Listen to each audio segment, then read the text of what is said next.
This space was downloaded via spacesdown.com. Visit to download your spaces today. Good evening.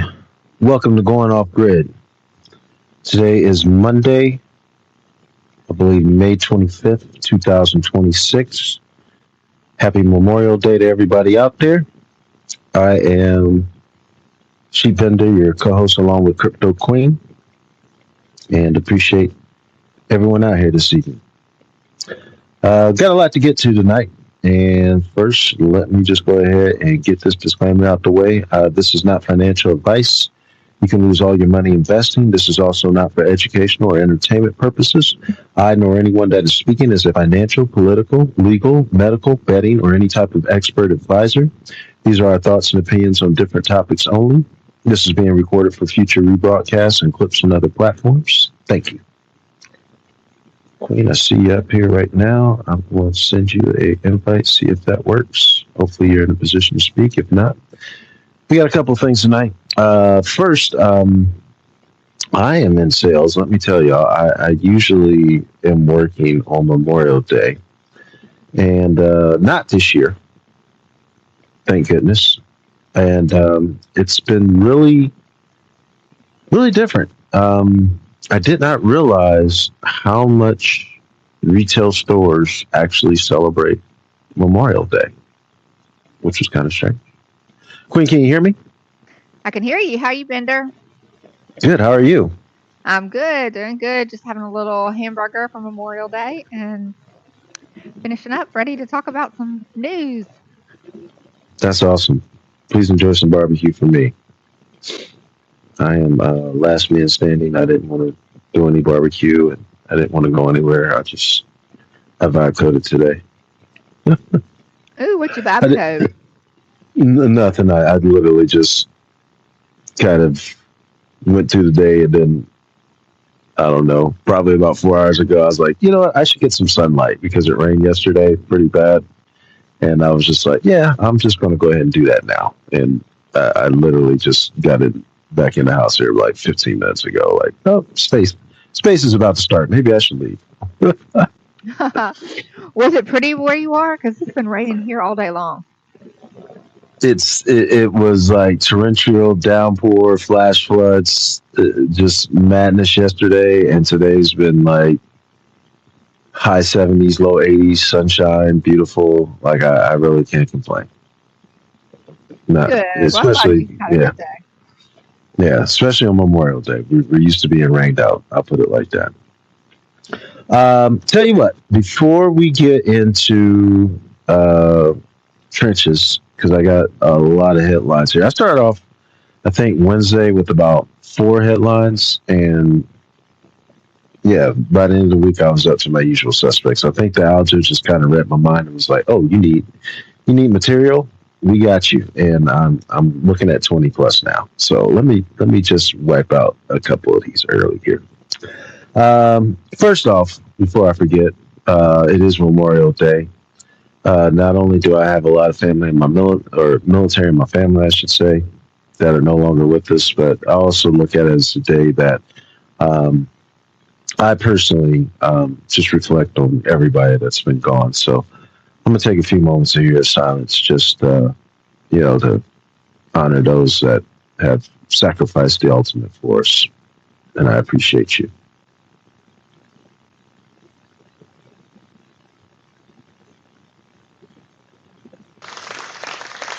Thank you. And appreciate those out here in the military.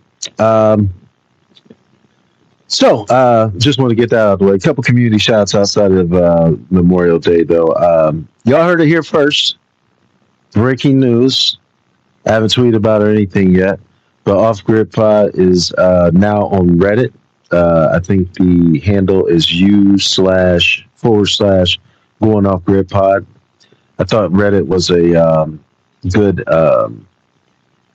good space for it in terms, well, for me at least. Queen might be okay, but I think I fit in perfectly. I don't know exactly how to use Reddit. Shout out to Skywalker, I see you there. But all the crazy stuff I always see has a Reddit tweet about it. Or somebody on Reddit's talking about it, so I figured out what was going there. So we're officially off the chains, huh? Right. Yeah. So we're on Reddit now, and I would kind of figure out, but I think it's like I don't know. It's weird. Like they kept suggesting communities I should send a post to, and then I read the community rules, and it would be like absolutely not. Don't do that under these rules. I was like, oh, okay. So I got to figure out Reddit.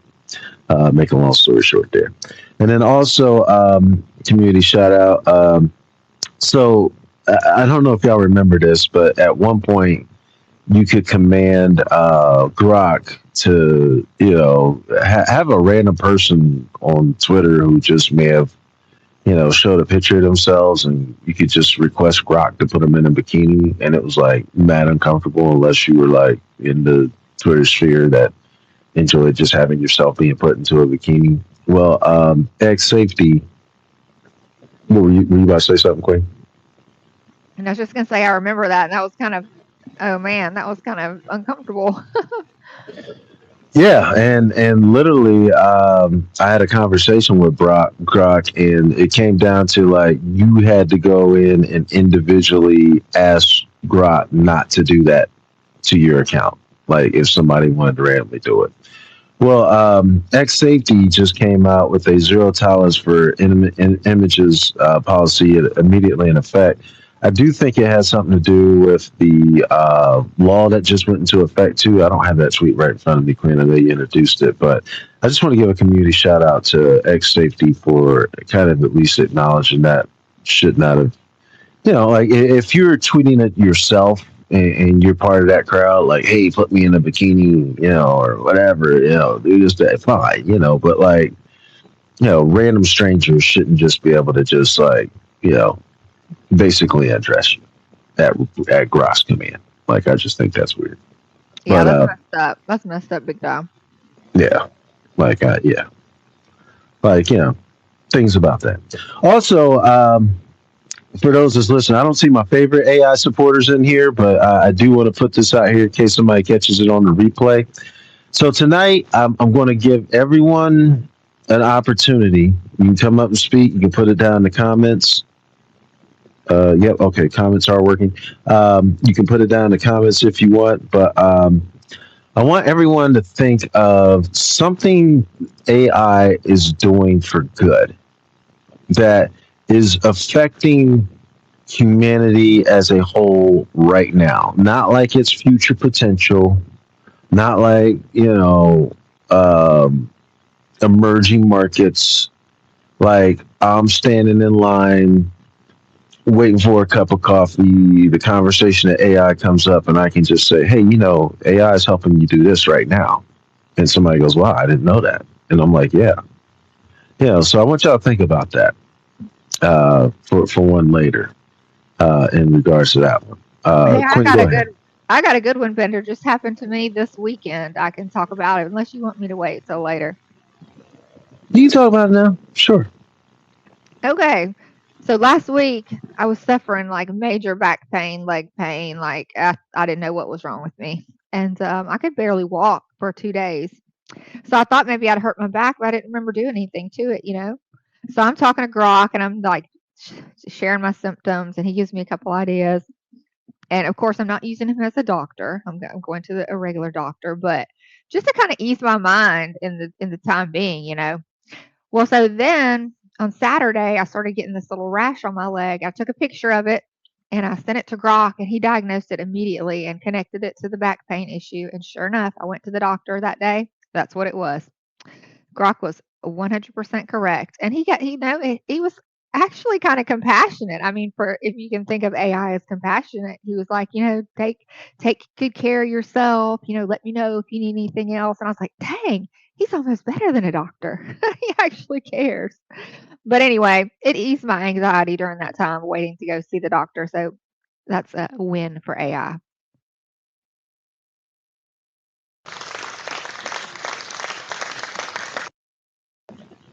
Shout out to no, Grok. it was not an STD, so don't worry about that.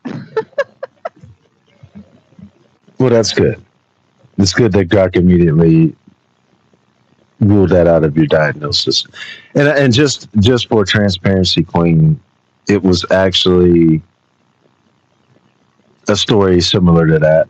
I'll say, here for spaces purposes that kind of spurred that question on for me. So for y'all that just entered the room, big shout out to Shadwalk News here first. Q-Tip, I see you. Let's see here. Crypto Granny '05. Thank you for, or number 5, I should say. Thank you for coming in, Gabby, as well as that from Subway. Before we get into anything, what I've done is I've requested a challenge of those who maybe want to come up to speak, or you can put it down in the comments. You want to give you a little bit of time to think about this, but something that AI is doing on a mass scale that's positive for humanity.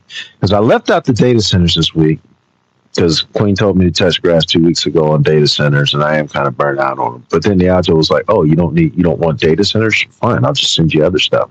And these things are affecting humanity on a not so positive scale in regards to that. But I'm needing some positive reinforcement on AI right now, because it's like medical, like you said, and I think like I make. I think it's really good in terms of bringing my creative thoughts to real life. Like I can just keep asking and vibe coding until my thought becomes a picture or video. So, but that's about all I got right now. Yeah, that and some nice steering of financial avenues. Yeah, but there are some other things out there. But I'm talking about, humanity as a whole. So think about that, y'all. Put it in the comments. Come up and speak if you want. Ever have you not? We'll kind of go from there. But in the meantime, thank you for that for coming up. Let's go ahead and just get to a couple of headlines before we get into the trenches here. Quinn, I'm not going to keep you long here on that one, but can y'all hear me okay? Yeah, loud and clear. Okay. You know what? Before I do that, because this might go on for a minute, Zach, did you have a thought on AI, or what was your thought? Yeah, Appreciate you coming up. Yeah, can you hear me? Yep. Go ahead. Yeah. I just figured I'd just go ahead and get that one out right now. The one positive thing I see AI is it saves us time. That's it. Time is valuable. So if it makes your life a little faster, saves you an hour from doing a bunch of research when it can do it in 2 minutes, that is the only positive effect.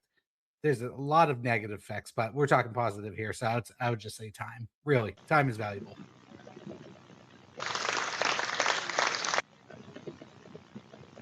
Highly underrated, but appreciated thought process there on that one, Zach. You're absolutely right. I would say, and I've said this before in other spaces, I look at the search engine as like some kind of form of AI. But then, like, AI is like, especially in LLM, like a Grok is like on a whole nother level of search in regards to that, and can kind of go in depth or take you in a different direction you weren't even thinking about with a search, and help you out with that. And then, like, I've got probably, I don't know, I've probably got 4 apps right now that I use, and for the time I spent with AI talking, it probably would have been a few hour conversation with a financial planner. And like the AI just kept introducing and just steering me in different directions. And then I'd ask about this, and it would just take me off on a whole nother path, and I would learn more. But I can't say I'm like a full blown college educated financial advisor, but my level of financial options has increased 10x since talking to AI. So yeah, you're absolutely right there. Time is very, very considerate. Thank you. That's a good one. I appreciate it. If anybody's got more, please bring them on, because I'm gonna get an AI a little bit later.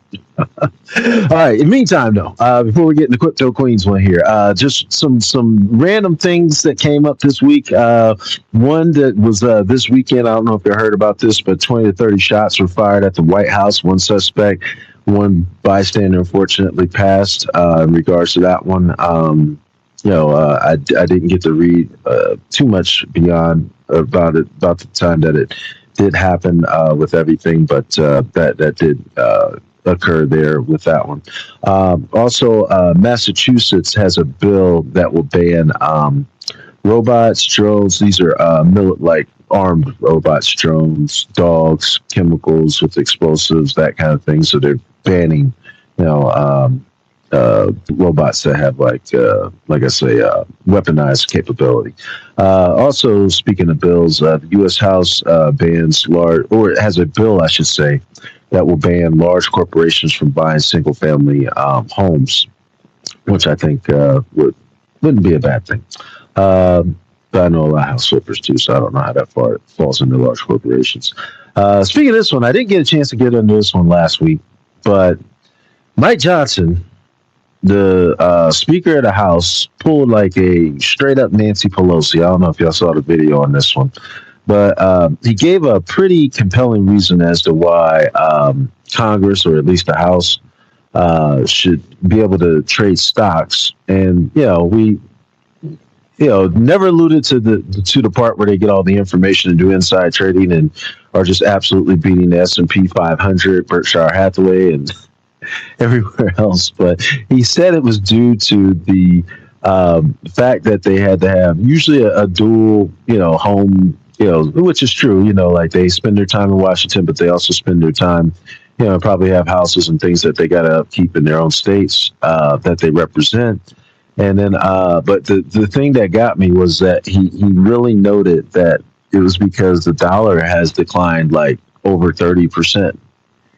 And I'm thinking to myself, like, you're also a big reason of that decline, in terms of, the body of Congress generally, printing like nobody's ever seen before the last, 6 years or so since COVID.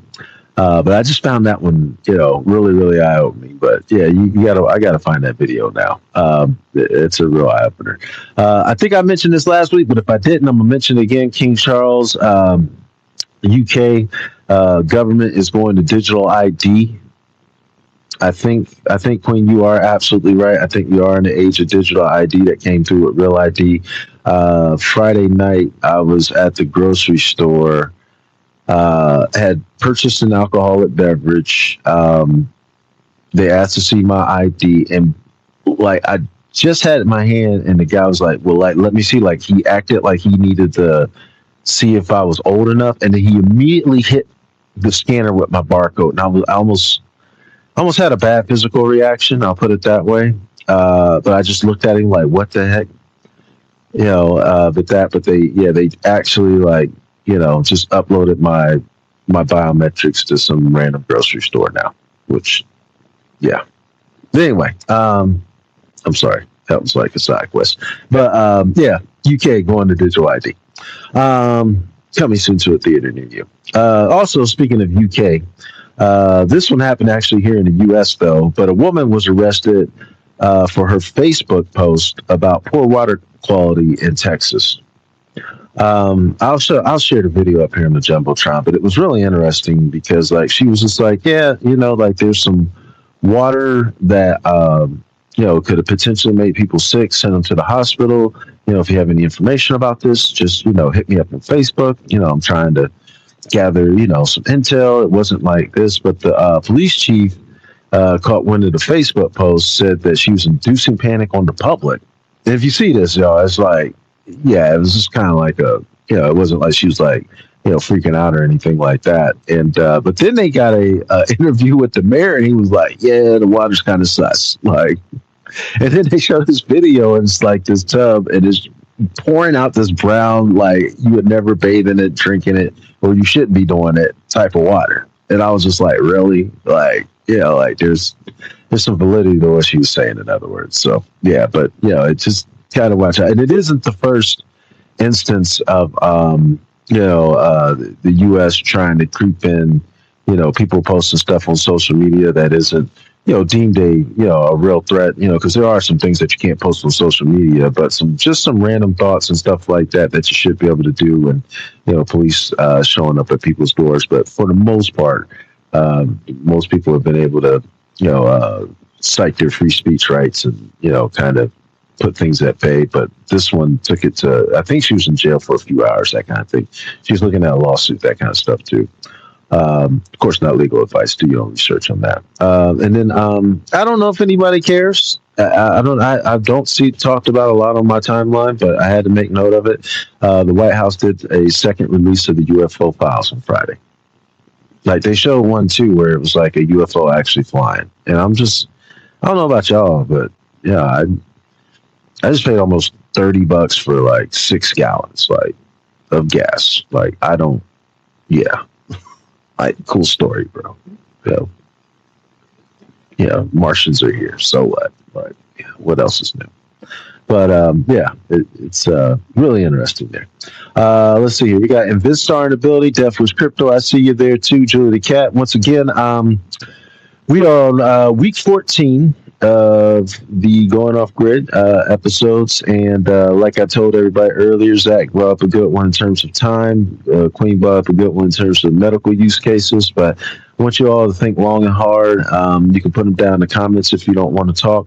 Also, you can come up here and speak to, but any positive AI things that are happening right now in this moment, not projected, not industries emerging. Something I can say AI is doing to help out humans right now.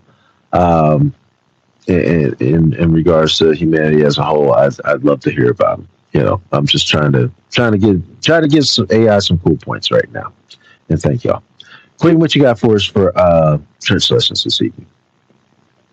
Hey guys, I got a good one we can probably all relate to.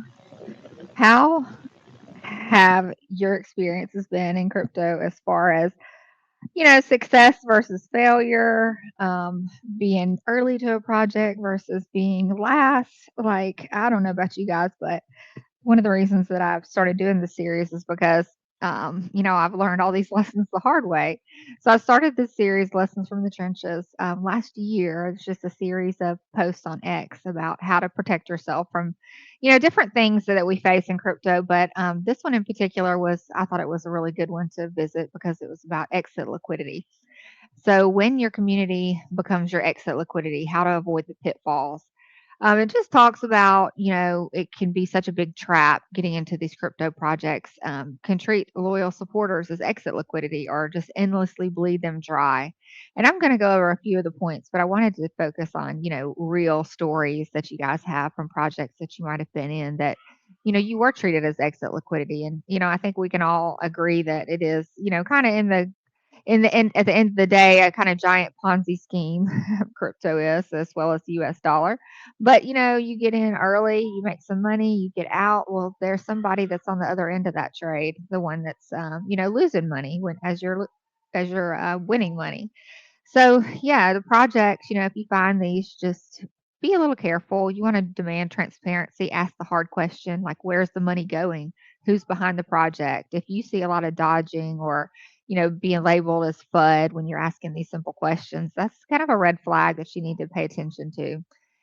You want to make sure that they share clear roadmaps, financials, and welcome the questions. No excuses.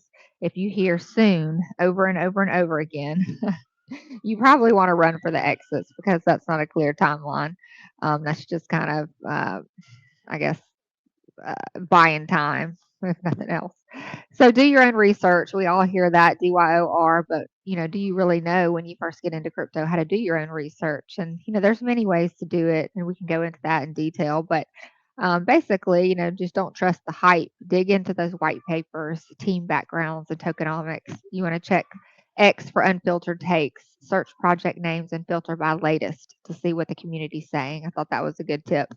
Knowledge is your shield. And then again, insist on those clear timelines. Vague promises like Q4 updates are soon. They're a cop out. Push for specific milestones like what's launching when, why. If they can't deliver a concrete plan, they're likely stalling for a pump. And then beware of the down only chart patterns. If a chart is in free fall with no recovery signals, just pause. Just wait a minute. Don't rush into that.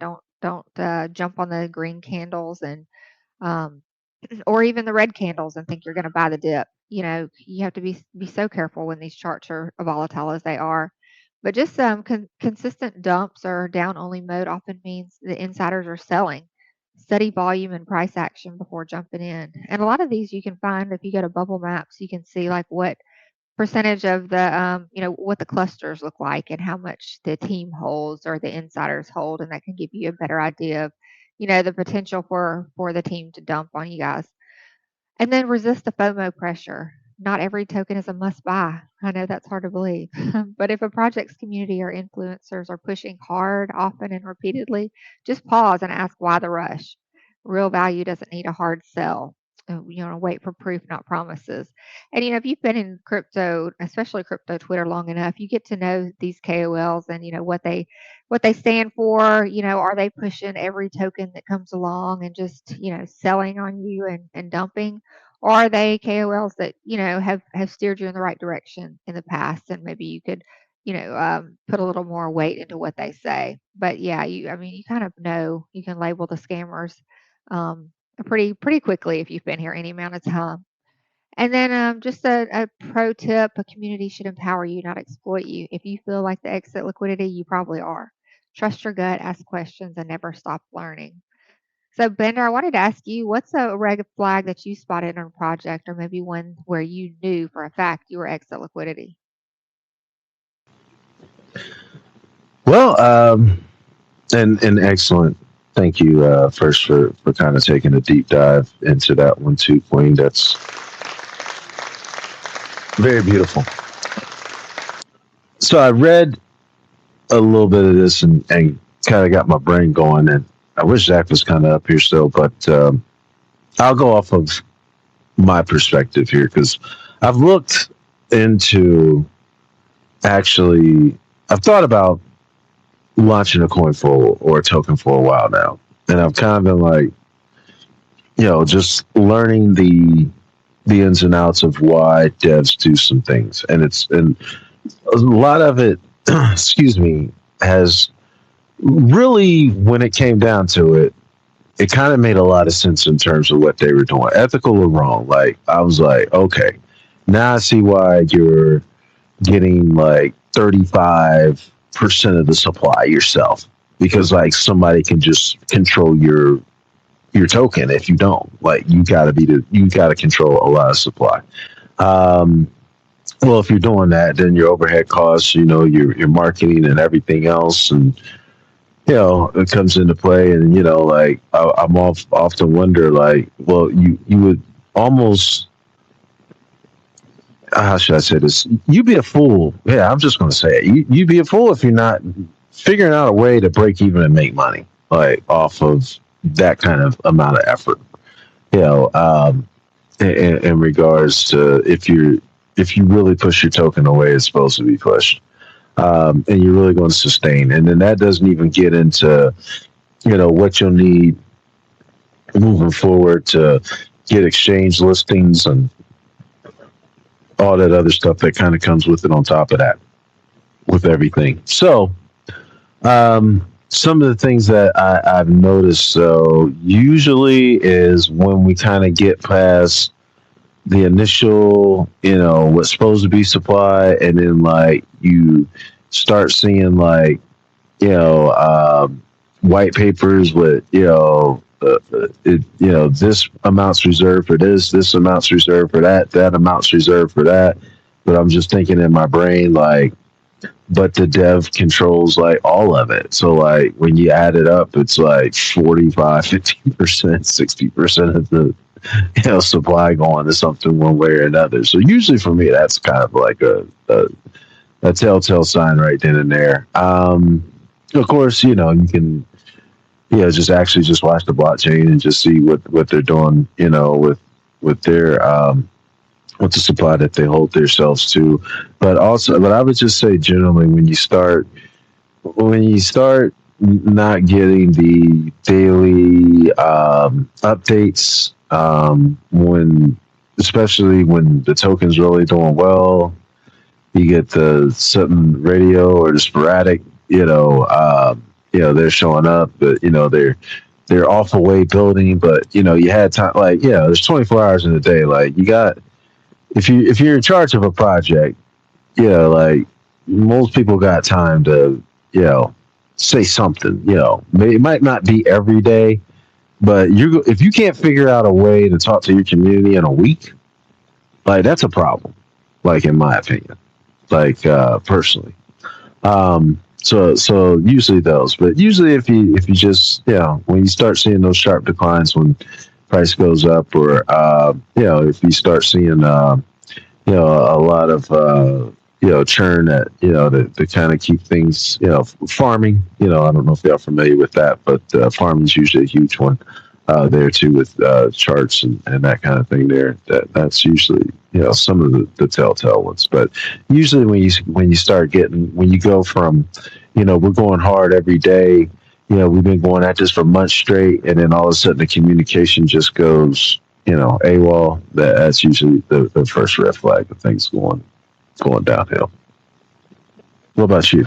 Yeah, for sure. I think more and more I see, you know, these tokens are just lasting such a short time once they launch. A lot of them, like, we have our OG coins from, 21, 20, and all that stuff that are still here, still building and, still putting out information. Some of them are, some of them have died. But these new tokens, like it's minutes, sometimes seconds that you have to get in there. And, by the time you hear about it on X, it's already too late. The people have already gotten in and gotten out, and you're going to be exit liquidity. So when I see these big KOLs, especially the ones that, I've watched for years do the same thing. And so top blast these tokens, I mean, they just come out there and shoot off some tweets. Look how high this is going. Look at these green candles. And everybody rushes in to buy it, but at the same time, they're in the background selling, probably right before their tweet. And so, yeah, I just watch the patterns of the KOLs more than anything. And, I just there's so few things that I'll buy now, and it has to be something with utility, and it has to be something that's kind of withstood at least the cycle for me to want to get in it. I mean, I won't say I won't throw a few dollars here at a troll or something like that, but just know how risky it is that you're likely going to be on the bad side of that trade because you just weren't in the cabal. You weren't the first to know. You didn't have allocation. You didn't have the early contract. You didn't have, you weren't in the alpha group or whatever the case was. So just be so careful out there because, that's just the name of the game. Someone's going to win and someone's going to lose, and you don't want to be the one that's always taking the L. Yeah, absolutely. You hit that round ahead. I would say at this point, I think there's almost like an AD and a BC era when it comes to, and I'm just going to put it out there. I think Pump Fund really kind of changed the game in terms of, I don't know, ADHD environment is the best way I can put it. For crypto right now, but especially new meme coins coming up. I think you've got solid communities with your Sheep, your Pepes of the world, but even look now, like what is it, Fart Coin, which was holding over $1 billion for quite a while. But that one, I don't know, I didn't check it here today, but I want to say it's at like a couple $100 million at the moment, but it's fell off pretty bad. Bonk, which had their own pump fund, a lot of utility, long story short, and their supply is better than, for more than $1 billion. It's not a pump fund point, I don't believe, but, they're at like 500 million right now, and that to me, like with their community and everything should be like, up there with like a Sheep or a Pepe or something like of the world, and that kind of one there too. But I just don't think, I think a good runner, like you said, Troll this time last year was at like 300 and something million. I mean, that was like a pretty celebrated run. Useless was up there. Housecoin was up there. What else? A couple of them I kind of got close, but I want to say right now, even the more recent ones, what was it, White Whale, some of the other ones that hit Asteroid, some of these other ones that have hit like, just over 100 million, I think is kind of your new, decent runner, of the day, and if and some of them will go like, a week to a month to cook, and just depending on the narrative and that kind of thing there too. But a lot of these meme coins right now aren't doing that good at all, and I don't even think anybody expects them to go higher than that. Like right now, I think 10 million is like a good benchmark but the market comes into play with that too, because we're not in a big bull either. With everything kind of being sideways, choppy action with Bitcoin, so like you're not seeing that full throated, market reaction to everything either. But I even think even in its highest of high points, like I will be highly shocked if a meme coin in particular goes over 500 million.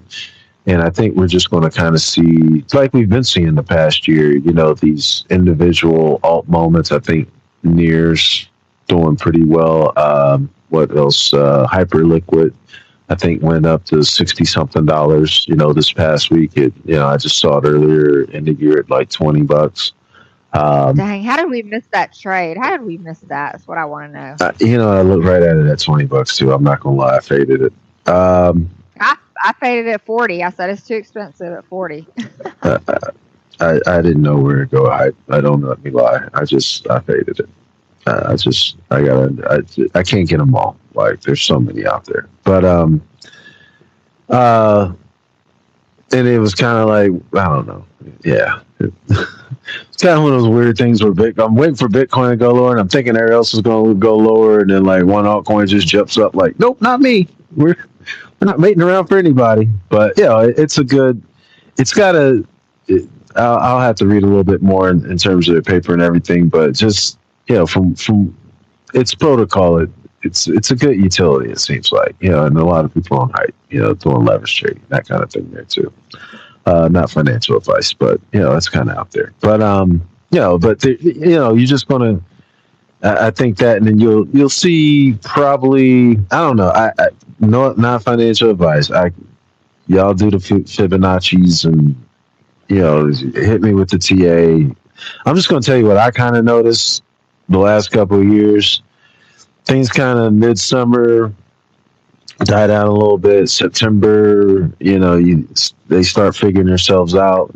You probably should have got in midsummer though, or whatever you looked at convention plays.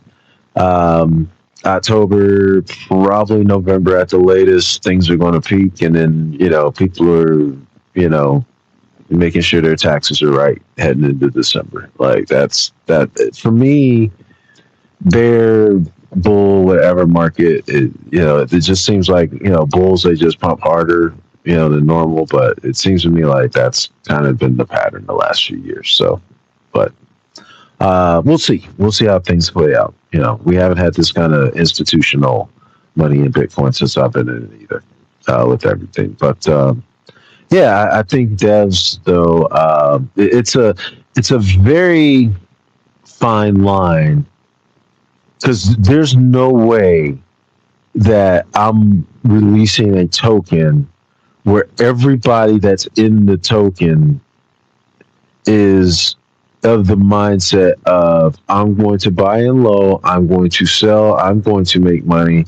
But me as a dev, for some reason, I'm held to this different standard of like, and a lot of them portray it like, hey, yeah, I'm just here to help out and just release this token. I'm doing it for the love, and I'm like, no. Once I kind of got into it and just kind of started figuring out, even if you just got lucky and launched one on Pump Fund and it just, somebody and it caught wildfire on its own, it might take off. You might have a little bit of supply. You can make some money getting it out without the marketing, what have you not. That could happen. I've seen that happen.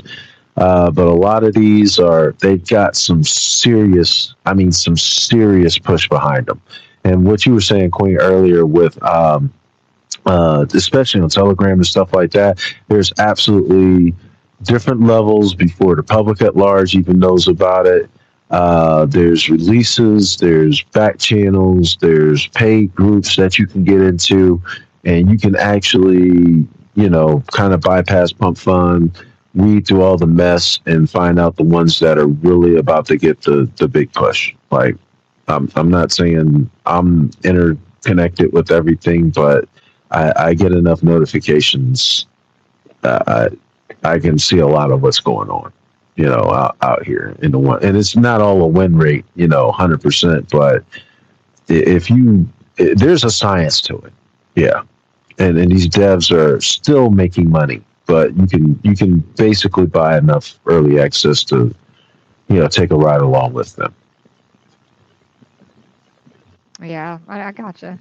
And a lot of these tokens that I'm seeing, like if they have a raise or something like that, or they have some, I think like Binance Alpha, if they're in there, they're going to get in and get out, and you're going to be extra liquidity. So anything that that I see that Binance Alpha has token allo, I got to go. And they're not the only ones, but yeah. Is that the leverage trading one? Binance Alpha. I don't know what it is. It's just I guess it's like a promotion that they do to buy in early or whatever at a certain level, and then they do not hold that. Not one person in there holds. They dump every single thing. It's like I guess they buy a tokens allocation. Zach, maybe you can help if you know how this works better than I do, but they buy some form of token allocation for their Binance Alpha group, and then they just dump hard on your chart. Okay. I think I've heard of that one, and then there's another one where they every time somebody announces on Binance, I think it has something to do with their I can't remember what they call it, but it's like their leverage trading division. Like as soon as they announce a token got to that level, like it just starts dumping like bad. It's like almost it's almost to a point like it's like you remember this, like you used to announce something on Binance and it was just moon like it was like parabolic. Like I mean that's how she got kicked off. Yeah, it used to, but Pepe that didn't happen with Pepe. When it got listed on Binance, it crashed because I was holding it at that time. Wow. And I was like, what is going on? Like, this is not how it's supposed to work. But it sure did.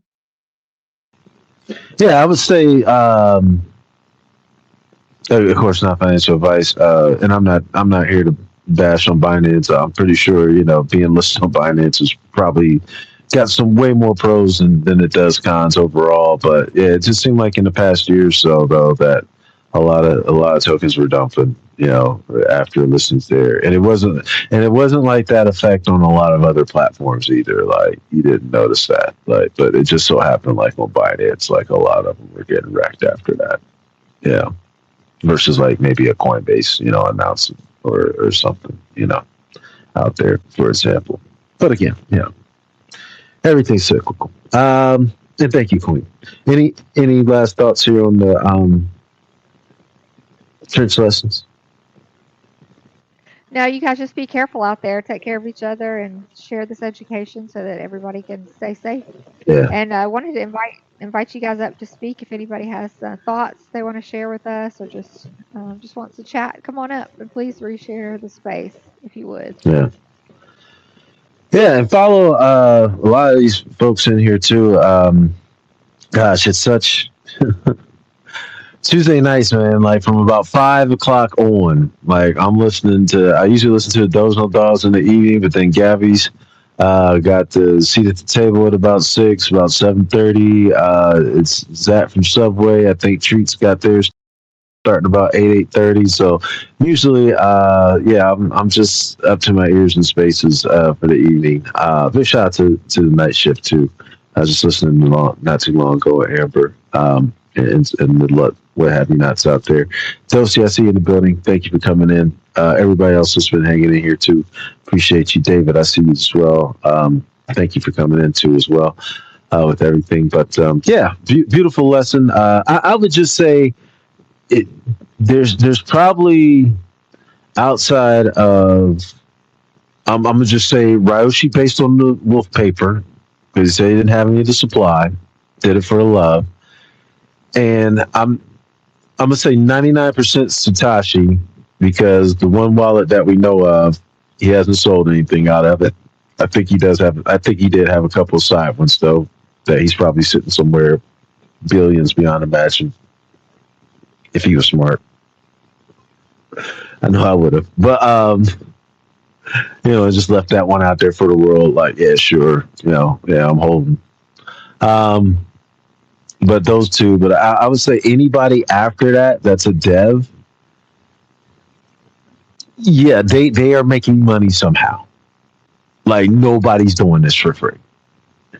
Like the only person I can see at this point, maybe a CZ Binance or somebody like that, where the money just doesn't matter to them, and they were just like, "Hey, I'm just going to launch this just to help out the trenches, and I'm just big enough where it'll pump, just take one for the game, maybe something like that kind of scenario, maybe, but what was it, Aster, like CZ, I think is still show me the money, not financial advice, but sure looked like that to me.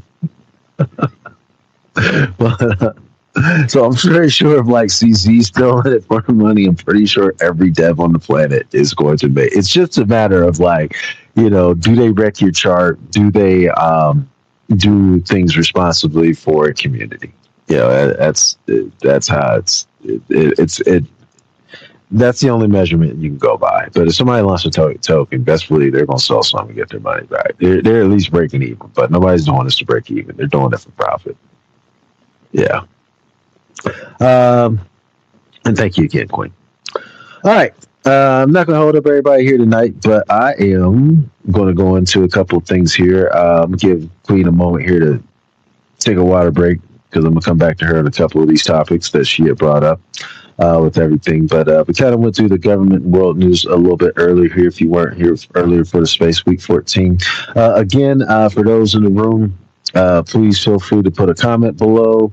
If you want to come up and talk about it, I am looking for positive contributions by AI to humanity as a whole currently, not future, not, projecting, not, industries, that might form like, something we can talk about today. Queen brought up the excellent one in terms of the medical diagnosis. Zach from Subway talked about saving you a lot of time. I thought that was beautiful. In regards to those, but just some examples out there. I'd love to hear. But anyway, speaking of that, now China has a AI-powered robotics barber. Does it at a lot less than your normal barber in terms of cutting hair. So I found that one interesting. Goldman Sachs AI has seen a U.S. net loss of about 16,000 jobs per month right now with that one. This one I thought was real interesting. Queen, I don't know if you had posted that one up to the Jumbotron or not, but I am going to go a little bit more depth detail with this one here. I did find out. I don't know, for some reason they moved on the iPhone app, they moved the bookmarks under history somewhere. It's like really strange. I don't know. But it was really weird. Anyway, I found them. I couldn't find them last week. It was awkward, y'all. But this one I thought was really, really interesting. The White House approved a $9 billion deal with NVIDIA for their Grace Blackwell chip deal. And also Anthropic's Mythos was okayed by Susie Wiles. Continued use. Not use, but continued use, I must note that, for the NASA in regards to this one. Now, the interesting thing about this is because Anthropic is still on a list of, potentially, not so great for the Defense Department in regards to using. So I'm not sure where the power structure comes into play with the chief of staff for the White House. Okay, is a deal for the NSA, but it's 2026. We'll figure it out. Not financial advice, legal or governmental, I guess, on this one either here too as well. But okay, here I found it. So White House approves a $9 billion request, like I say, to acquire cutting edge computer chips for U.S. spy agencies to deploy AI models. The CIA and NSA cannot fully deploy frontier AI models on classified systems due to shortage of NVIDIA's Grace Blackwell super chips. I wonder why they named it Grace Blackwell. I didn't get a chance to ask Grok yet. I'll tune you on that one next week. That might be a rabbit hole. But Congress still must approve the $9 billion White House is reprogramming $800 million for rapid acquisition. Chip shortages can cause intelligence agencies to fall behind in AI capabilities. Current classified networks run on Amazon Web Services, AWS. I think I've told y'all about that. Like AWS and Cloudflare go down, like it's like most of the planet on the web right now. There it goes again. But they did announce a $50 billion upgrade to their government cloud services last year. AWS did. But the Anthropic contract, here it is. Chief of Staff Susie Wiles authorized NSA to continue using Anthropic's advanced model Mythos, even though the Pentagon designated Anthropic that's what it's called, a supply chain threat. New classified NSA Anthropic contract includes a carved out ensuring the AI model is not used on Americans' data. The White House wants this contract to serve as a model for other companies. And it kind of goes on to talk about, their release dates and things like that. So I found that interesting that it was already being used, but hey, don't use it. Can't use it on, American citizens, even though, for those that don't know, the Patriot Act exists, and that's exactly what the NSA does. And not directly in terms of that, but like a lot of information gets spread out and caught up in the crossfire, which then just basically turns everything into a surveillance state. This space was downloaded via spacesdown.com. Visit to download your spaces today. So, yeah, there y'all go. Queen, I know you had a couple other ones here. Before I get into any rest of this list, though, did you want to go over yours? Yeah, a couple I want to talk about. This was kind of interesting, but we got a like breaking news that came out last week about the SEC is set to release its so-called innovation exemption for tokenized stocks, which is going to pave the way for trading digital versions of securities.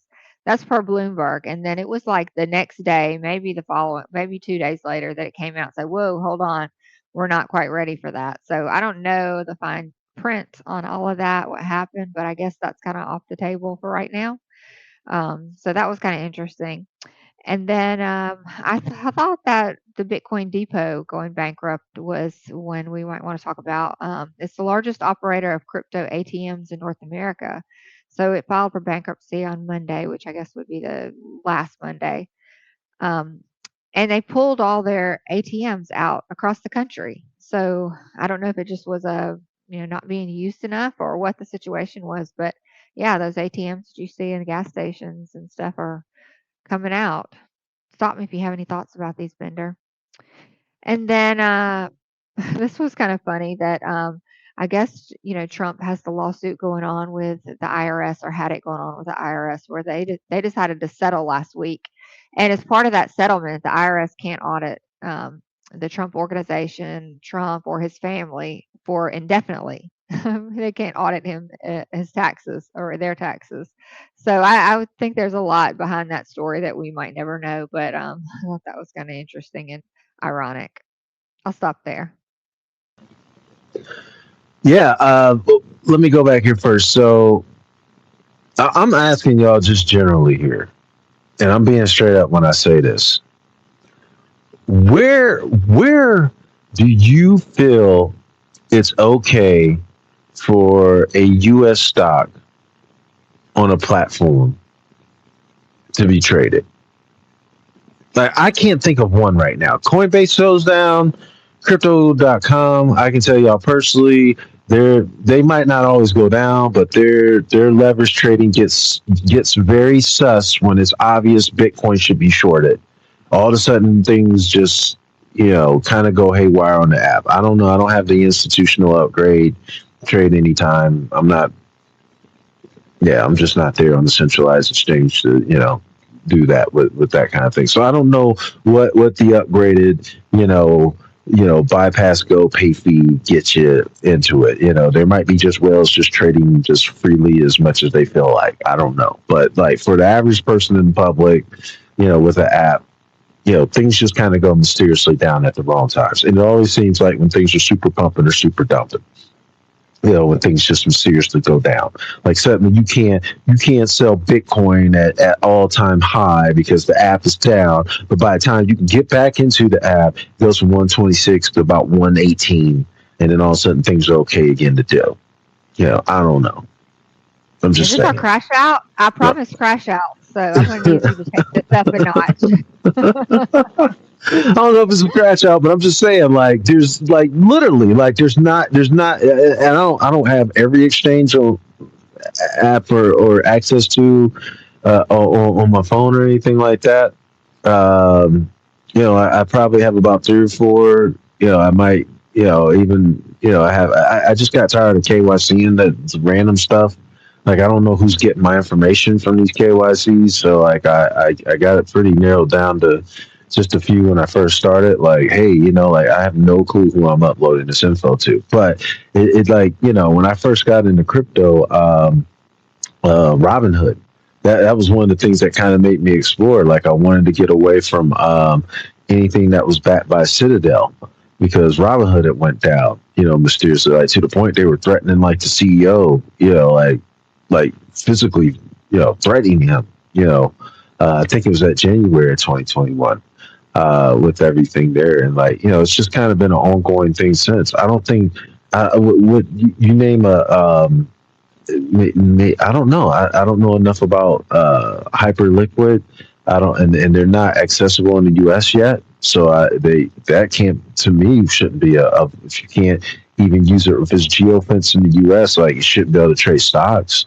I don't. Well, just think, even like as recently as what was it, October 10th, when we had that big drawdown Yeah. and everybody got wrecked that was on leverage. Like, there were multiple platforms that had liquidity issues or went down at that time. People couldn't trade like they wanted to and just got like liquidated.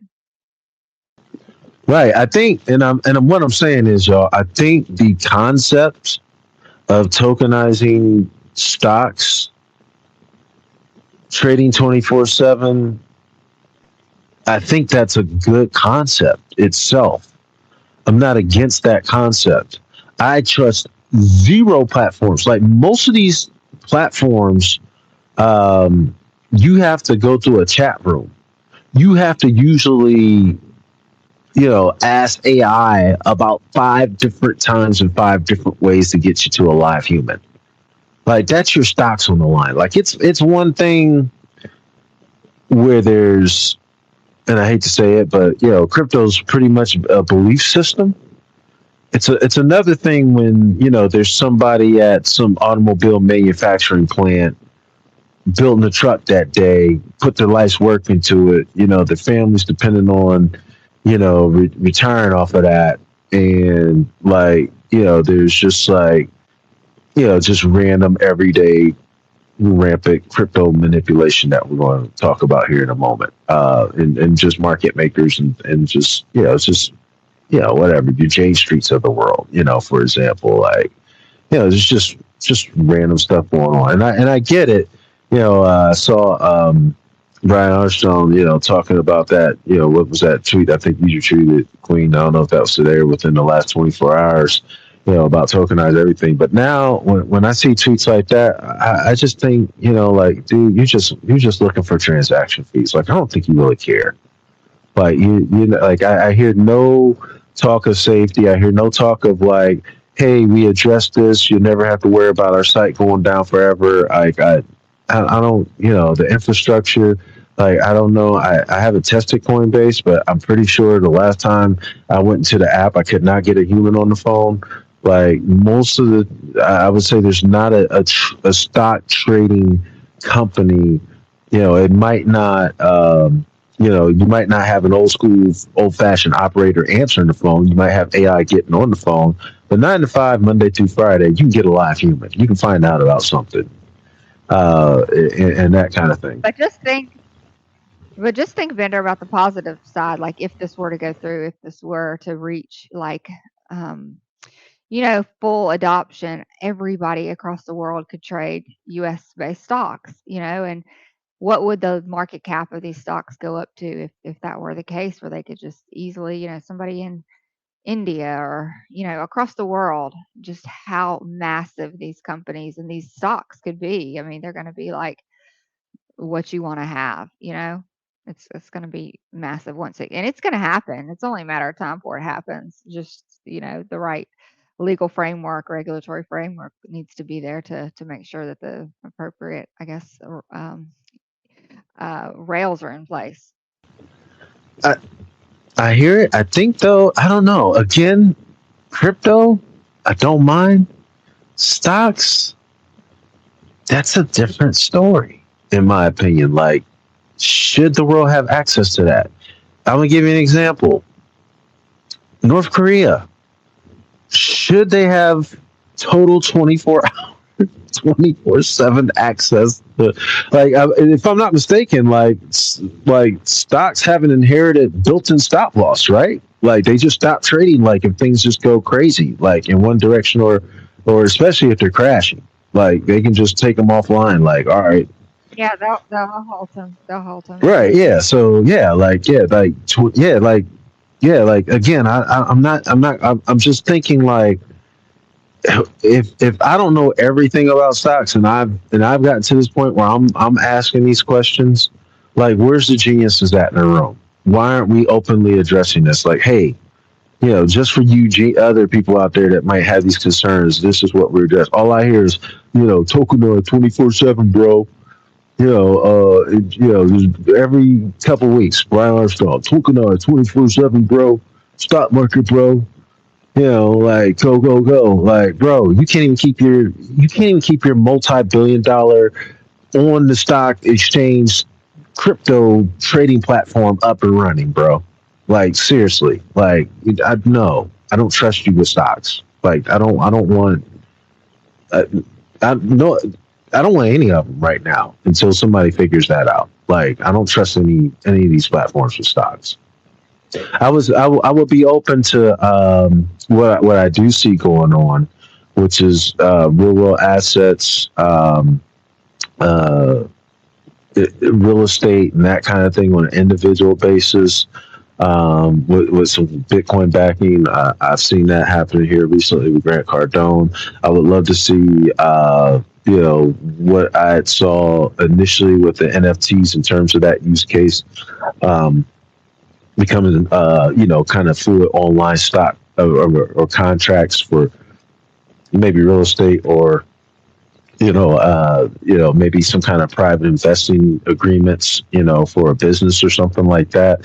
Those things I can kind of see, because then you're not necessarily relying on exchange to be up and running, but you can then get, all kinds of people across the planet maybe involved in an apartment building, and make that happen, and those kind of things. So I do see the benefits of this. And again, I like the concept of the stocks. I like the concept of the 24 hours. I just want to see, A, who's going to really be able to handle that on a worldwide massive scale, and B, are there guardrails? Because there are serious consequences to the U.S. economy once you got that kind of stuff in place, and we just can't have. I mean, like there's enough manipulation just on the stock market as is by itself. Like on a worldwide tokenization level, like how much is that going to next? Go ahead, Clint.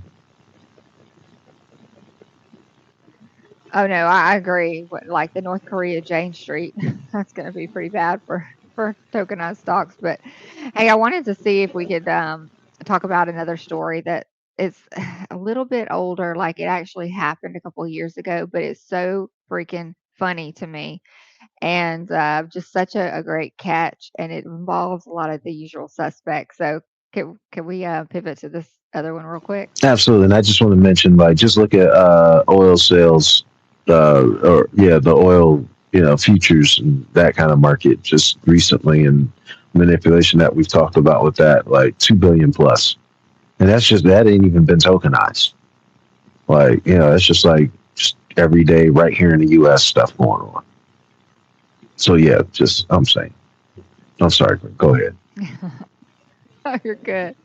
All right, so this one was, like I said, it caught a lot of headlines this week. But the FBI created a fake crypto, listed it on Uniswap, hired market makers to pump it, and then arrested everyone who said yes. So they built an ERC20 token called Next Fund AI, It had $100 billion token supply, a professional website. I checked the website out. It looks good. I mean, really good. The white papers promised passive income through AI-powered investing. It looked like every other crypto project because that was the point. And then the undercover agents posed as the founding team reached out to professional market making firms and said, "We need you to fake our trading volume." And every single firm said yes. So they got from Gotbit to MyTrade to CLS Global, ZM Quant. You may not have heard of a lot of these, but you've heard of this one, Saitama. um, they sent pump it memes while manipulating the price, and they dumped on retail investors. Um, anyway, this is like a Lillian Finance, the one that Dell Crypto pumped so hard. That was one that marketed the token, pocketed everything. So anyway, when the FBI shut it down, they seized $25 million in one day. 18 people were indicted across the US, UK, and Portugal. The CEO of Gotbit was arrested in Portugal and extradited, sentenced to 8 months plus 23 million forfeiture. But they do have I guess a restitution portal, recovery portal that they set up to, repay people that lost money. But this was the craziest part about it. These folks that bought in to zero utility, no real developers, created just to catch criminals, attracted real retail investors because the fake volume made the chart look bullish. So these market makers pumped this chart and basically said outright, "Yes, we'll pump it for you. We don't have any qualms about it." For as little as $200 in some cases to do that. And so this was like in I think that was in 2020. When did I say? I think that was in 2022, maybe. And then again, they did it in 20. Let's see. Hang on just a second.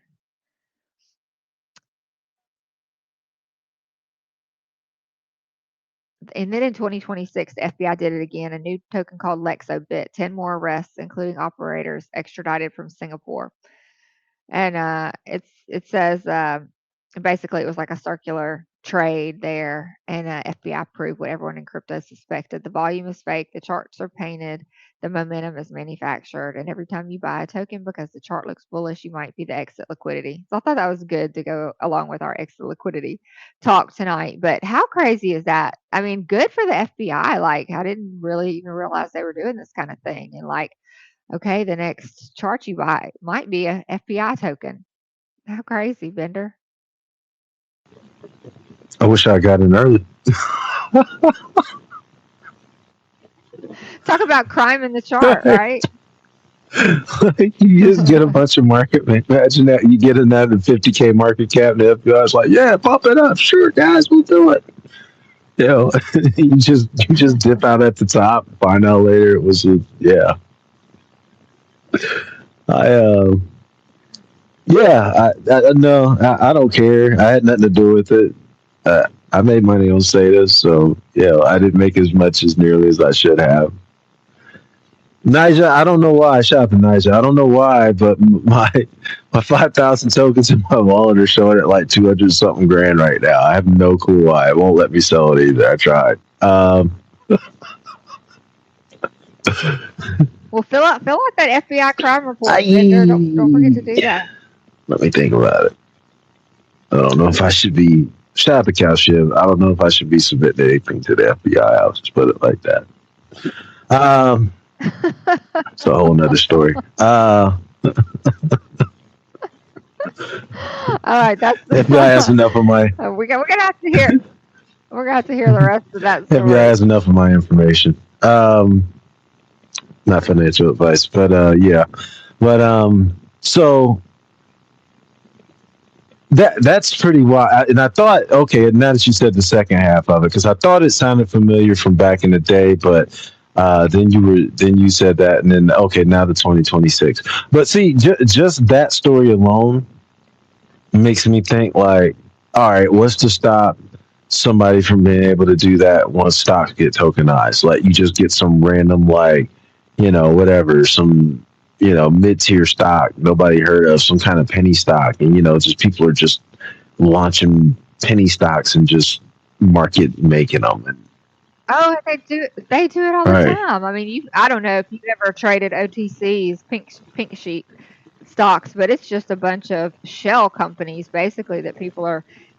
Somebody says they're going to build this company, they're going to merge with so and so, and people throw all this money in it. I was there, did it. I did it right along with them. It's riskier than crypto, to be honest, and it's traded every single day. Yeah. Now imagine you tokenizing that, and then all of a sudden the centralized exchange just happens to go down, and you're you're up 150x. And you come back and it's like a 2x, maybe, hopefully. Yeah. 5 hours later. Not financial advice. But yeah, I'm glad you brought that one up because that was actually one of the ones I was thinking about here. Teeler and the 22nd Century. Appreciate you coming through as well. Again, Niger, Cows.Shib, Doche. We got Geronimo Pratt in the building. Everybody else that's been hanging in here from the beginning. I appreciate y'all too as well. With that one, let's see here. Not gonna hold you up here all night, but I did just want to kind of go through this last couple here. We were kind of on, like I said earlier, Anthropics with the Mythos, and the NSA can continue using Mythos, which is like a top level AI one there. But speaking of Anthropic, they also teamed up with the Pope. He's going to be on their tech staff for humanity, which I just found really interesting. So, on one side, Anthropic's got, the NSA using their AI, and on the other side, the Pope's guiding them or giving, thoughts to Anthropic officially. Wow. 2026, What do you yo. say, Bender? I missed that headline. Yeah, this is crazy. I just seen it today. Let me go back in here and find it here. I'll post that one up here to the Jumbotron because that literally just happened I don't know. Like I said, I've just started seeing that one. I got that one on Kalshi, I believe. But let me see here. Yeah, Justin Pope partners with Anthropic to find a way for humanity. Yeah, this is and yeah, they've even, I think, I don't know if this is like the Pope's LinkedIn or what, but I'm just going to share one to y'all here on the Jumbotron. Yeah, but member of their technical staff at Anthropic. Yeah. that's pretty wild. Like, hey, on one hand we got the NSA, on the other hand we got the Pope. Microsoft, Uber, they also surpassed their AI spending budgets for the year already. Had to scale back their AI use. I guess I think it's through Anthropic also, but I guess Anthropic does some kind of token per use thing, and I guess each engineer, I don't know, in one case each engineer was using like $2,000 a month worth or something. I don't know, whatever it was. Both of them blew through their budgets already for the entire year. Microsoft had to scale back, so did Uber. And then just a random one here, y'all. This grandma in Tennessee gets picked up for AI facial recognition because this lady was at a bank passing a fake ID to get some kind of scam going. She's in North Dakota, by the way. So they ended up finding this lady through AI recognition in Tennessee. She was babysitting her grandkids, y'all. Ended up spending months in jail in North Dakota, Fargo, North Dakota, if I'm not mistaken. But she lost her house, her car, her dog, her job. When they released her, I don't even think they put out a formal apology. And I think right now she's currently getting ready for a lawsuit or already filed one or something. But or she should be, hopefully. I'm pretty sure somebody's picked that up. But the AI facial recognition program, that kind of kicked that off. Queen, can you give us a synopsis on this SpaceX? I just had it. I read through it once earlier today. I'm not gonna lie, I didn't have the brain function to kind of keep up with everything. But can you give us what's going on with the SpaceX IPO?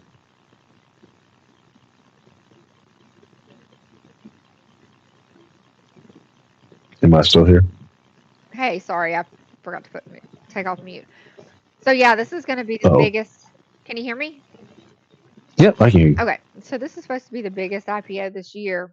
There's going to be a couple big IPOs actually. I think Anthropic, OpenAI, maybe later this year, but this one is big. Um, so it's going to be XAI and SpaceX joining together an IPO, and it's set for June. They're kind of talking about around June 10th, but I don't know if a date has been specified yet. But it's predicted to suck the liquidity out of the entire market because of the hype around this. And there are some ways that Elon is trying to make it possible so that normal investors can get in on the rounds. I guess the pre-seed rounds, however you call that. But there were a few platforms, like if you're a trader on E-Trade and several Robinhood, several others that you could get in on it. I don't know the details of that, but that is a possibility. But anyway, when this happens, it's going to be like a huge market suck because everybody's going to want to get in. And who knows what the price is going to be and what it's going to do. But keep your eyes on that. It should be pretty interesting to see what happens with this IPO. Yeah, and I think based on, I don't know, I couldn't follow everything, but based on how the stocks are set up versus Class A, Class B, who's got in charge of what with the public, like Elon's controlling like 85%. He can always remain like CEO, CTO, and that kind of thing, like chairman of the board. Like there's no way nobody can like oust him or that kind of thing. Was that basically what I was reading on it? Oh yeah, that article. Yeah, he's definitely got the Yeah. control there. It's like 85% or something like that. Right. And they were like comparing this to like, what was it, like Warren Buffett with Berkshire, like had like 40 or 35, 40%. Like other like CEOs, like nobody was close to 85. I remember that. Yeah. So we'll see. We'll keep an eye on that one. This one, and thank you, Queen. This one was a little weird. I think we talked about this a couple of weeks ago, but they just brought it up again today, this weekend, I should say. But Iran built a crypto-powered shipping toll. Now, I think we talked about this because the U.S. had ended up freezing a bunch of Tether that was linked to the IRGC, or Iran, I should say. I'm not sure which one. I guess they look the same, but in regards to that. And then I don't know if y'all know too much about the war, but we've got the blockade going on. So I was like, well, what are you, like, how are you charging people a shipping tolls? Nothing's getting through. And it's just basically like, it's a big stretch. What Grok summed it up to, and I'm very paraphrasing this, was like, hey man, it's a big stretch of water. Like Iran, like is along the whole entire coast. Like they figuring out a way, to charge these ships for even being there. Like it's just like, they figuring out something. Like floating around, whatever have you not. But but Iran is bypassing the SWIFT network and basically everything with crypto right now, but mainly Bitcoin in that regard. Let's see here. You had already talked about the FBI Freight Creative Fund. Also, yep, you were right. OpenAI and SpaceX are the ones that are preparing for their IPOs, Queen. Let's see here. Oh, I don't know if you talked about this, but Trump is going to, or is trying to push the Fed to let crypto firms have access to master accounts. I'm actually pretty bullish on this. I would like to see, if anything, as much as I've gone off on centralized exchanges tonight, what I would like to see is, and I think Kraken was already one of the ones we talked about that it kind of actually did this. I would like to see a centralized exchange become a bank and just offer like ridiculous like CD rates or savings rates. Just like something other banks just don't normally do or touch. And I actually, I don't know if I should even share this on the spaces, but I actually got a game plan for a centralized exchange if you ever want to become one. I got a pretty good idea. I think that would actually just corner the market on banks. I think we could do like a bank takeover. Like we could just have like at least everybody in crypto would want to come to this bank, but not financial advice. I'll see how y'all think about it. I might run it offline past you, Queen. Ship it, vendor. Ship it. I think I will. Because I thought about it. I was like, I might talk about this on space, but I'm like, you know, if there's somebody out there that's really well funded and would just actually do that, like maybe I should think about it. I'm gonna run it by you first, and then we'll talk. We'll see if it's something I should mention on the space. Um, and I think shout out to Gabby. Might have been seated at the table, but they did announce this Friday was Bitcoin Pizza Day, where the guy spent 10,000 Bitcoin on a Papa John's pizza. I think at this time right now it's worth $774 million. It's like the 16-year anniversary of that. Hopefully that guy like had a lot more than 10,000 Bitcoin pizza to go, because at that time it was like $10. So hopefully that was just like, you know, nothing for him. Like that was like my guy Calvin J just spending a little sheep on his car or something for him, and he's just well to do somewhere, laughing it up. Um, and then I'm going to say monitoring the situation, but there's a tweet that has a picture of Zach XBT, and this guy goes on for his reasons to dox him. And I'm probably not going to show that tweet, Queen, because not only am I not sure about the guy that's in the photo being doxxed, but this looks like it was his high school photo, and it looks like he's surrounded by other people who they just blatantly put their faces right there on the tweet with too. And the amount of money in crypto that XBT has exposed has immediately put everyone's life in danger on that picture. I don't know if you have anything you also want to follow up with that, but That was I hated to see that. I mean, I think everybody kind of knew the name from the Mashi Big Brother lawsuit. You know, it was named who the defendants were, and you know, so everybody kind of in the back of their mind had his name, but no one had gone so far as to find his picture. And the way he found it was through a OSYNC website, and he just drilled down and I guess found that he was a competitive swimmer in a certain state and county, and found the picture and just posted it online. So I thought it was just really reckless. And the guy that did it opened up a brand new account just to do this. So that's already a little, you know, a little shady that that happened. But yeah, Zach's done a lot of good things for the space, and he has a lot of enemies because of it. And that was like just, it just, I don't hate to see it. It wasn't a good thing. But yeah, you guys can look it up if you want to. But I agree, it put him and everybody in that picture in danger. like I said, even if you're spot on and that was Zach XBT, like whoever those people in that picture are just some random dudes in high school. And like now like somebody might literally show up at their doorstep. Like, where can we find this dude at? And they might not have any clue.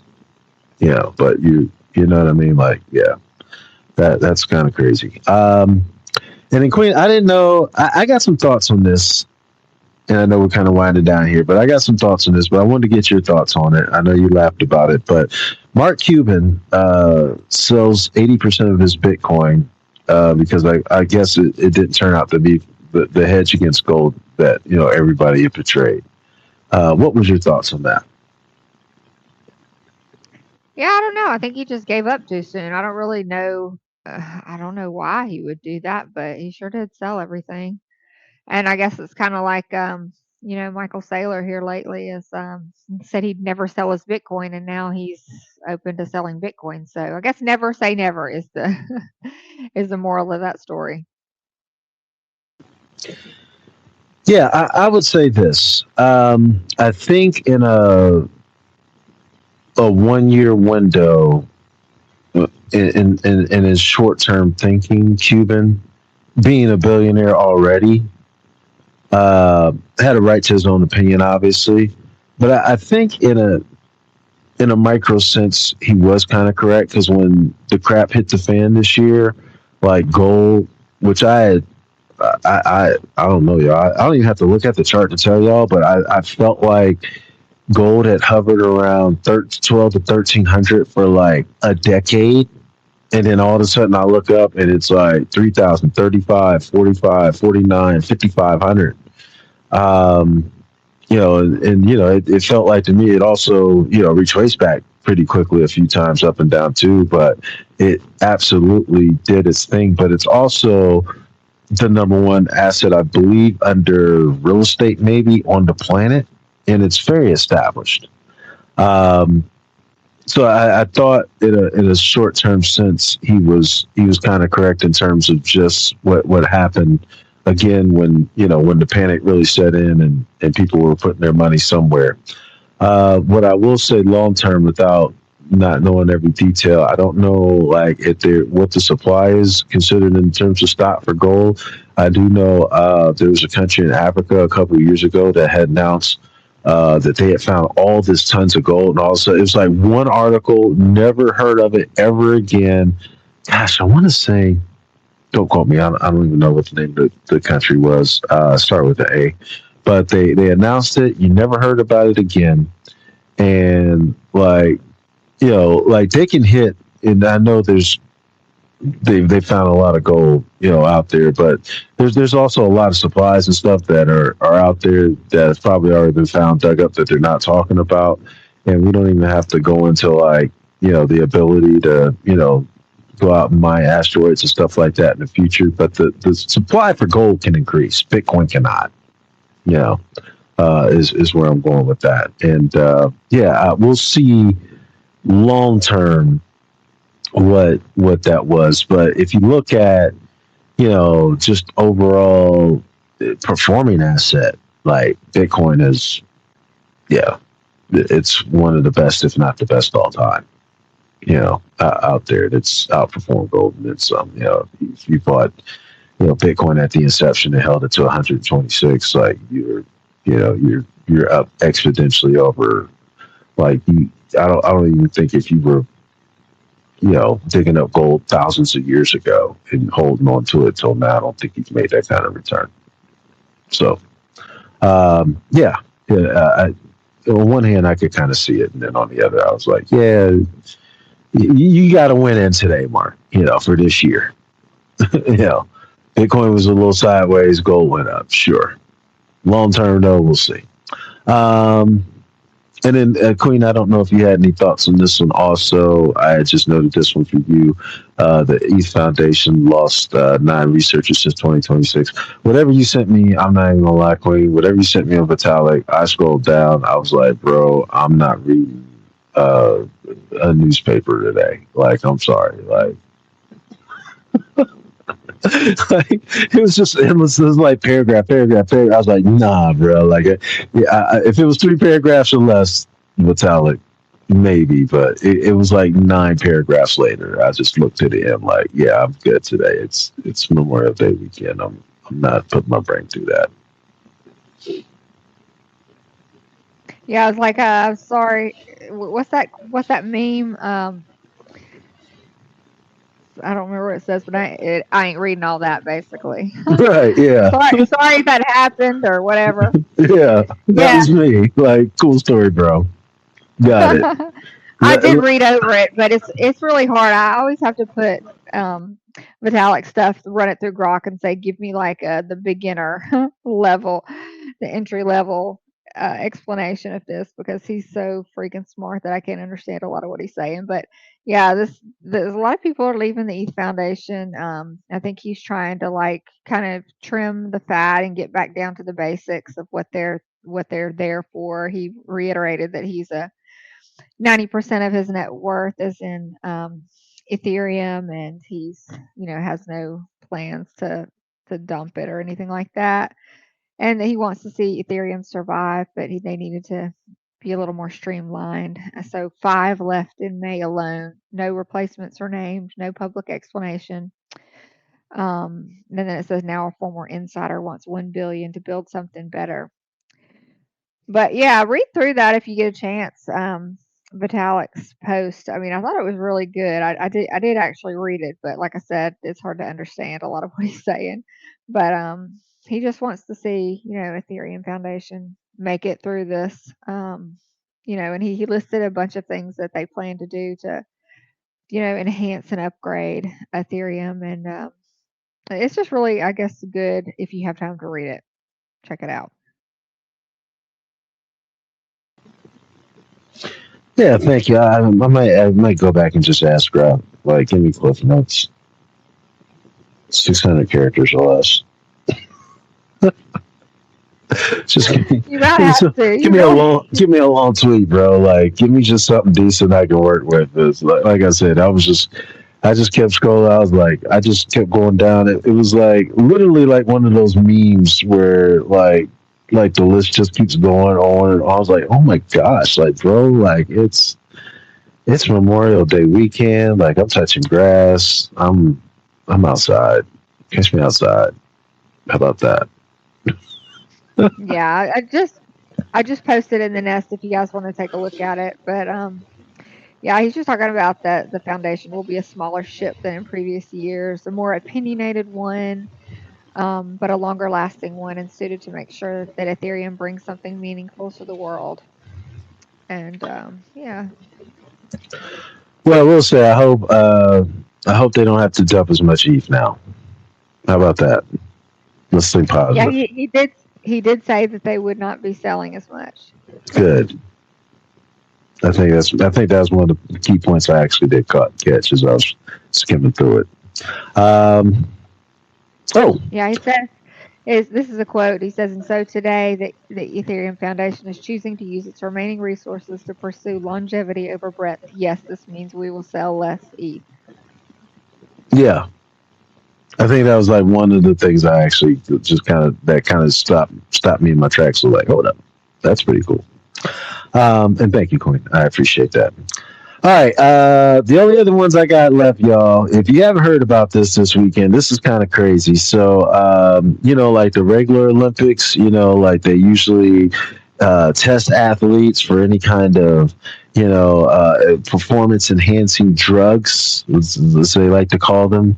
Well, actually, this weekend in Las Vegas, they actually had a games called the Enhanced Games in Las Vegas. So, like, testosterone, HGH, human growth hormones. I think a lot of athletes were using what's it called, Adderall, some other drug, any kind of drugs. And not only that, not only could you use performance enhancing drugs, but then you could also use like any of the the gear that they had designed to make things make you perform better, I should say, like a swimsuit, for example. So like you could be pumped up on steroids, wear a suit, and the object was to beat world records, which a lot of people did, according to some of the tweets I've seen. So I think I'll post that one here to the Jumbotron if that one hasn't been already. Let me see if I can find that one. I think I put that in the topics for me to do that one. So yeah, that I found pretty interesting. And then also let's see here. Oh yeah, speaking of prediction markets, this Polymarket did introduce that one. Minnesota was the first state to actually ban prediction markets. So they banned prediction markets. Now, the interesting thing that we're going to see about this, because the federal government, I should say, a couple of months ago, went out and said that they had federal jurisdiction over prediction markets that superseded the states. So I think in anticipation of this, they were already trying to do that, and they were already fighting back against Minnesota's ability to be able to do this, saying that that like they're superseding the state's rights ability to ban it. And it falls under their jurisdiction. So we'll kind of keep an eye on that. And then one I wanted to leave y'all with some real life stuff here. Right now, they have a tick that's, I don't know if y'all have heard about this, but it's supposed to be a gene mutated tick that's coming out of a lab. And it's spreading a disease that they call alpha-gal syndrome. And alpha-gal syndrome, what it does is that it gives you very, very bad reactions to meat. And there's like 450,000 cases of this already in the United States. So some lab developed tick is being dropped off in fields, And not only is this alpha gal syndrome, but also I believe Lyme disease has exploded. And it just so happens that one of the drug companies is in development for a vaccine to Lyme disease. And I just find that incredibly. And the thing about it was, this was off of the Joe Rogan podcast. A senator was talking about it, and the senator was the one that was got to give him the information. I'm thinking, like, bro, you're a senator. Like, you have the ability to shut this down. You have the ability to have somebody held accountable for it. And like most of these senators, and I've called a lot of them out on X, like, like, stop giving us the heads up. Like, you're a senator. Like, do something. So I'm gonna speak up about it. In terms of that one, and it's linked to your favorite guy. I can't prove it, in regards to Bill Gates, but yeah, I think at some point, like, if it wasn't for John D. Rockefeller just having so much a blank slate to work with to totally wreck the planet that we know and love with, oil, petroleum-based drugs and medicines and all just the other kind of crazy stuff he's now on full documented, for causing, here in the U.S. Like, I gotta put Gates up there with him, before it's all said and done. If this one's true, like, I can't prove it, so I'm not going to say that. I'm not even going to say allegedly. I'm just saying that those links have been tied out there. That's up to us to find out later on if that can be, confirmed in regards to that. But yeah, it's his normal track record just on vaccines in different countries is enough. That's already on record. So it wouldn't shock me if this has happened. And like, there's already been mutated mosquitoes, allegedly, that have been dropped off, in Florida and that kind of things there too. But, gene mutated anything being introduced into our ecosystem is terrifying, because you have no clue how that will upset the balance of nature. Like, you have no clue how nature's going to react to something like that. Generally, much less, you're just doing this because you don't want people to eat meat, which is mind-boggling, because we're totally designed to eat meat. Like, we were even designed at one point to eat raw meat. Like, there's literally a function in our bodies designed to digest raw meat. So, yeah. Just, for those out there that are listening to and do this kind of things, like, just stop trying to play God. Like, really. Like, I just got to say that. I got to say that on the record. How about that? Stop trying to play God. Any final thoughts, Queen?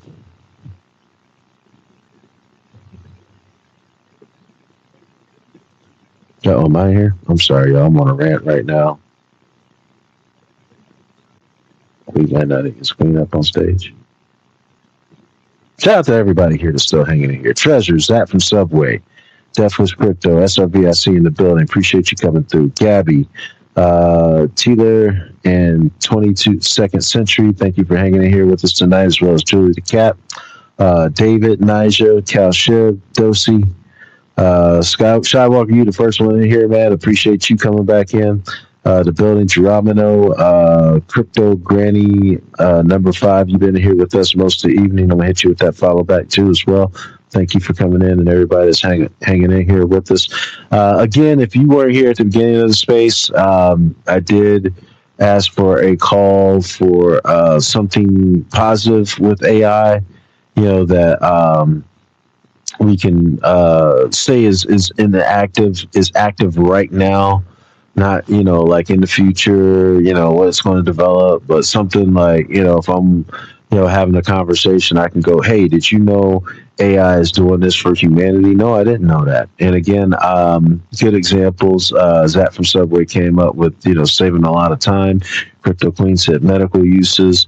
I've just got without even going off on what AI data centers are wrecking what freshwater systems and whatever still in farmland this week is the one, like, cause I got them, but, just some other ones, with, the 16,000 jobs a month and, that kind of thing. And, just spy agencies taking them left and right. But hey, the Pope, I guess that's a positive one. The Pope is, also on the board, looking out for humanity with that one too. But I'd love to hear, what are some good use cases for AI right now. You can either put them down in the comments, think about it, hit me up later. I'll continue on trying to find, positive use cases for AI. Because my most positive one is financial information and making videos and bringing my creative thoughts to life, which I do appreciate. Queen, I don't know if you're back up here, but did you have any final thoughts? Can you hear me, Bender? I can hear you now. Okay, awesome. No, I can't stop the ticks out there. I'm just staying out of the woods, but I hope you guys have a great week. Thanks for everyone being here tonight. Really appreciate you guys. And check out the podcast. It's streaming on multiple platforms all over the world. We're super excited about that and glad to have you part of it. So thanks again. See you next week. Yes, thank you. I think Off Grid fell off somewhere. I don't see a co-hosting up here, but appreciate you. Appreciate everybody listening in tonight. Definitely, once again, my thoughts and strength and love go out to all of our fellow citizens who have served in the military and the guards and everything else that are no longer here with us. Again, for me today personally is also a day I like to reflect on friends and family that fill my mind with lessons and thoughts and cherished memories here on Memorial Day. And, looking forward to a short week and getting right back at it again for week, or I should say episode 15. But today is episode 14 with Queen, and we thank y'all. God bless. Take care.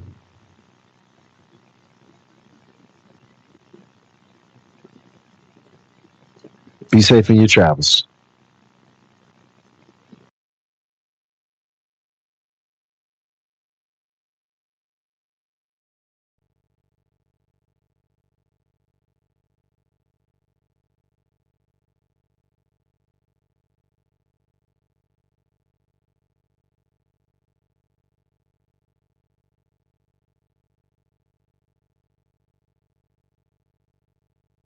This space was downloaded via spacesdown.com. Visit to download your spaces today.